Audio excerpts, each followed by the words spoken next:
Total War. That game I would fantasize about when I was a kid and in school. I would sit there and I couldn't wait to get home and just continue my current campaign, just planning and strategizing it out because that's what I loved. I loved the conquest and dominating. I remember one time thinking that if God ever counted like video game kills, that I would just be at the top of that list because I would just exterminate everyone and anything. I mean, why wouldn't you? Why would you enslave? Because enslaving just increases the population, which is a hassle because you need money. Maybe you're low on cash, and your city needs an upgrade. But if it needs an upgrade and then it's unhappy and it's just no, I would just exterminate. It's so simple. They would just be happy. I mean, unless it was like a village or something with like 500 population, maybe I wouldn't exterminate. But man, I just remember seeing those big numbers, like 50,000, 50,000 population, and just exterminating 3/4 of that 50,000. And if I would get like a rebellion and I would lose that city, I just remember being so mad and so pissed off that I just couldn't wait to exterminate them. I was like, oh, just gonna punish them. But I was thinking, why is Rome Total War so great? Part of it was sure my imagination, but was it the soundtrack? I mean, just listen to the soundtrack.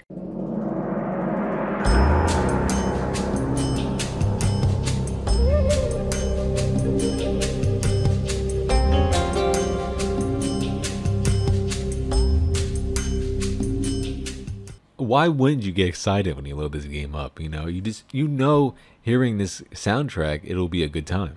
And the opening cinematic for the Julii campaign, the game doesn't even try to pretend that you're playing in a republic. It knows that you like Julius Caesar. It knows that you're gonna go down his path and you're gonna become emperor.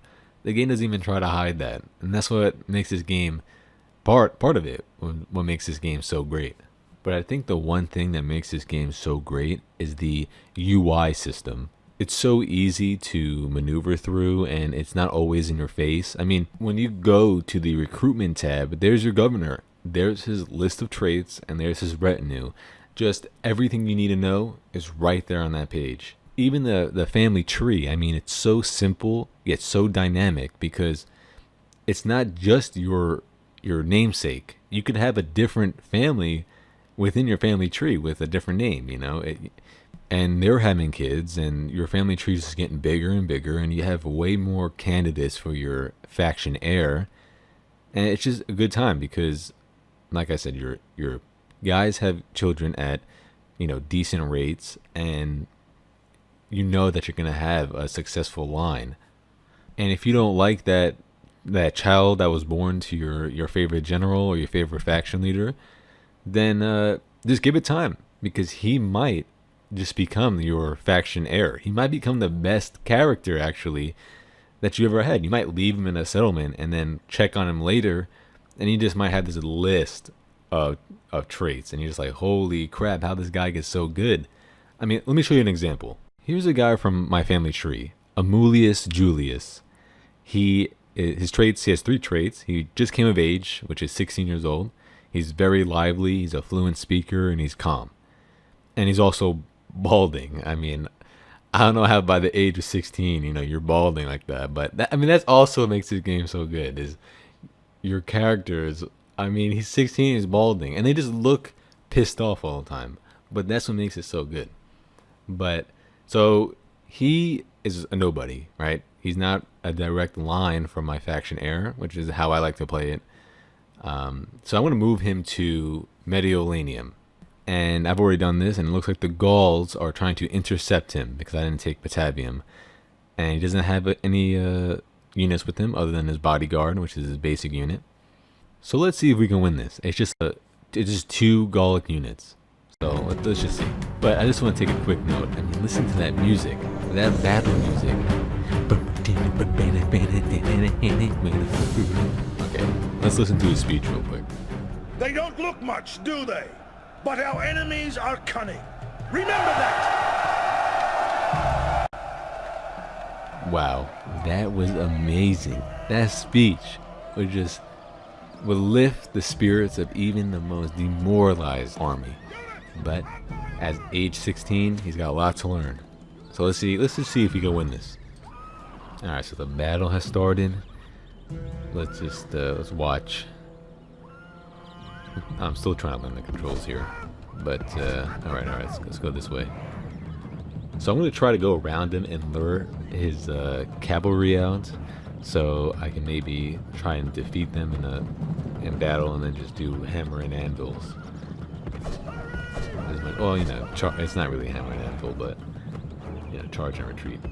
But all right, this is taking too long.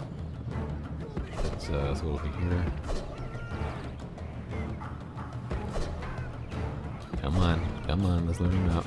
Oh, okay. Alright, and he's gone. Roman army.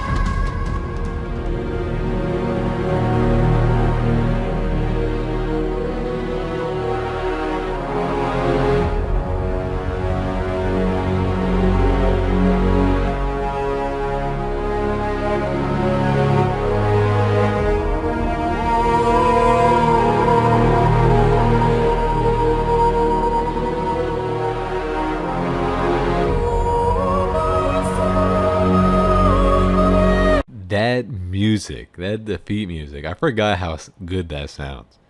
It really captures the feeling you feel when you lose a battle.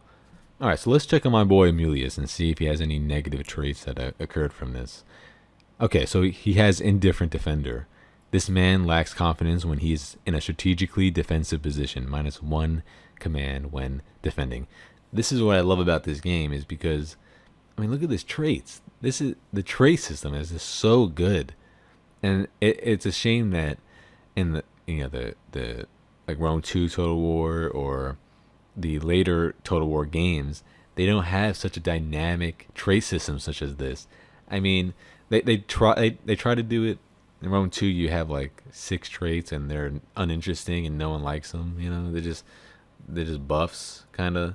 But if you go to like Warhammer 2 has a better system, because if you're playing your legendary lord and you defeat another legendary lord, you can get a unique trait, but it's out of the way and you really have to look for it just to find those traits. Whereas in Rome, or the original Rome, you just go to your recruitment tab. It's right there. It's so easy and it doesn't take forever to pop up, and it's just a good game overall. Okay, so this is about 11 years later in game time. And you can just see, I left this dude in Mediolanum for a long time, and he's gathered all these different traits. I mean, it is just this is what I'm talking about when I say you might not get the child that you want, but later on, just leave him somewhere and he'll develop all these traits. So I'll continue to leave Amulius in Mediolanum for a while, and I will continue my conquest of the Gauls. And my faction leader would just be racking up all these traits, and I'll just be enslaving and exterminating, as I move across the map. And I'll just be, doing my thing. And it won't be until the age of 60 that I even use him. I mean, look here. He's age 58, so it's a little bit behind. But look, he's Amulius the Cold-Hearted. He's the faction heir. He went from a nobody to the faction heir. He was never even thought to be in a line because I have so many better, people. But look at all these traits. I've never even used him. And he has all these traits. Energetic. He still got the indifferent defender. He's just glutton, connoisseur, gladiatorial fan. And look at all the positions that he's held. Ex-Quaestor, ex-Aedile, ex-Praetor, office of Pontifex Maximus, and he will hit consul. He will become consul. So this guy went from a nobody to climbing the highest political hierarchy that he can attain. I mean, look here. He's consul, Amulius the Cold-Hearted, the supreme position of power and honor in the Republic. A consul has authority over magistrates, the army, and lawmaking. He is, in many ways, a king in all but name during his time in office. But Amulius will go out on a glorious ride to take on the capital of the Egyptians, Alexandria. I was going to take Rome, but it's a little difficult to be able to attack them You have to like rise in popularity with the population. I don't know exactly how that works, or accumulate a much more territory than I already had. So I sent him to Alexandria. So now let's listen to his speech. He's attacking. We're before the walls of the city, and let's see how far he has come.